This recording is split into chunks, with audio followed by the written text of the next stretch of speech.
This is something of a freestyle riff on the notion that the jobs paradigm is kind of going fail mode at this point. I'm not going to suggest to you that there's nothing good about gainful employment that one really deeply enjoys, because there's so much benefits to the kind of work that is both helpful to yourself and in service of others particularly.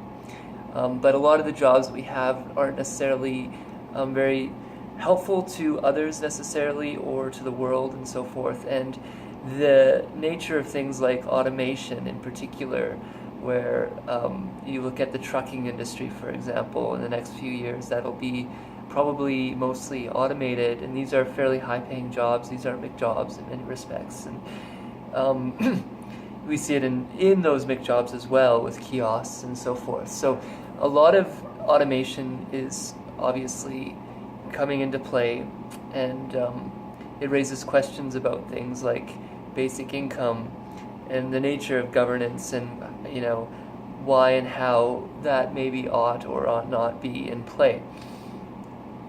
I think that the jobs paradigm made a lot of sense until very recently. You see how in an industrialized situation where machines and so forth that aren't computationally, I won't say intelligent, but expert systems are in play, and they still require a lot of man hours to operate. In fact, they grow the economy through doing this. But when things like expert systems become really expert in many respects, and not only the blue-collar jobs are in danger or risk, but many of the white-collar jobs become in risk as well.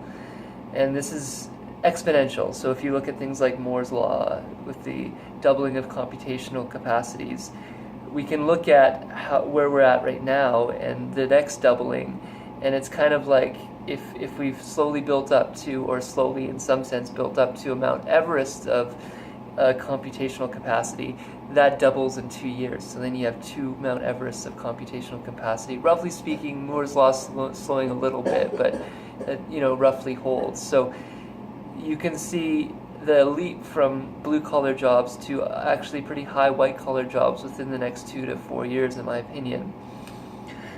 Because even though we think of people being radically smarter in society, the difference between a chimpanzee and a lowly intelligent individual, and a lowly intelligent individual and a highly intelligent individual, that difference between the chimp and the human is much greater. So the idea here, in my mind, is that we're probably going to see very rapid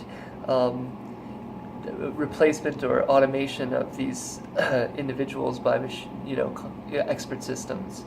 So that leaves us with ideas about things like basic income and how that might be managed in ways that make a lot of sense in a system, that is to say a global system that is in dire needs of some deep care. The world's crying out in many respects, even though some of that's overplayed and in certain political schemes that maybe we ought to think twice about. But there is real sense in which there's environmental concerns and so forth, and just how we treat animal species in an industrialized world isn't very sane in many respects. So a lot of that can be maybe dealt with in a hybrid basic income system.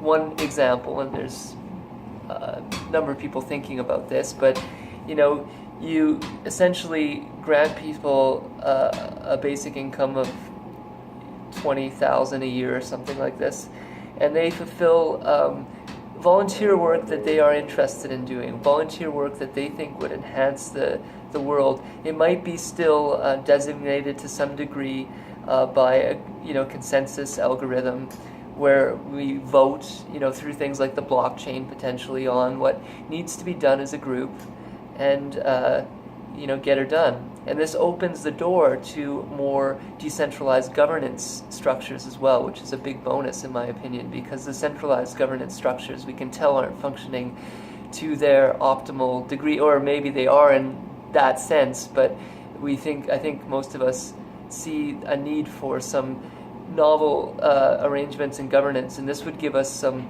groundwork to potentially open that door. So, building a system in which there's still a degree of commitment, work needs to be done to get that basic income, but really we don't need to work 40 hours a week at this point. We could do 10, get a lot done, and live a more sustainable life, I think, but a more full life, a life that we get our needs basically met for the most part, and are more social in probably many ways and so forth.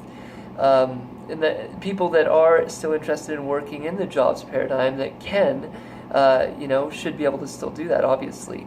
If you can still make money in that sector, do it, and if you want to, that is, do it. But I think we're approaching a time when we kind of can meet, roughly speaking, Maslow's hierarchy of needs level of abundance, where, through our automation, we can produce enough to make everybody live a basic life, at least, and then build from that to a more beautiful, goodly, and truthful world, if you will.